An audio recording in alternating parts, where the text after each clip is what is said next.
One last question. The current aspirants who will be appearing for CAT 23, they would Yes. definitely want to seek advice from you regarding what do you think they should do so that they also get a rank 9.5, 9.7 plus in the CAT exam. Yes. What will be your advice to them?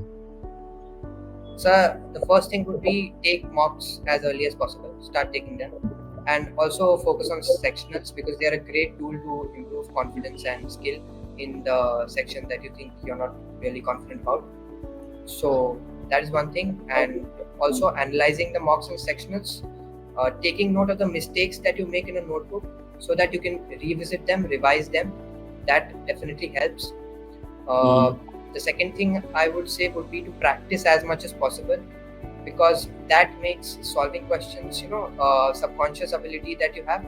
And as Arun Sharma says quite frequently, during the exam, you can then let your instincts take over so that Right. you don't think about anything else and subconsciously you can solve questions. I think that is something that I did because of the practice I had done, and Mhm.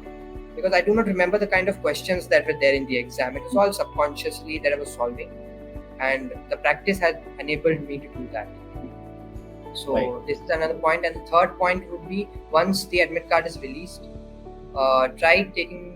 try or you must take mocks uh, at that time of the day when you're supposed to take the examination, so that your mind and body gets acclimatized to that Right. routine.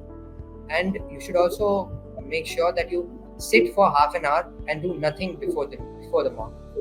So Mhm. because that is what you're supposed to do during the exam. After the verification and registration is done, you have to sit there for 45 minutes or half an hour before the exam starts.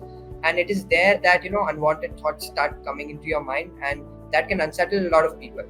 So if you make it a habit, you do it for 30 days, because admit cards do release 1 month before the exam. Do it for 30 days. I'm Right. sure you'll get into a habit of that, and then that void during the exam will not bother you quite a lot.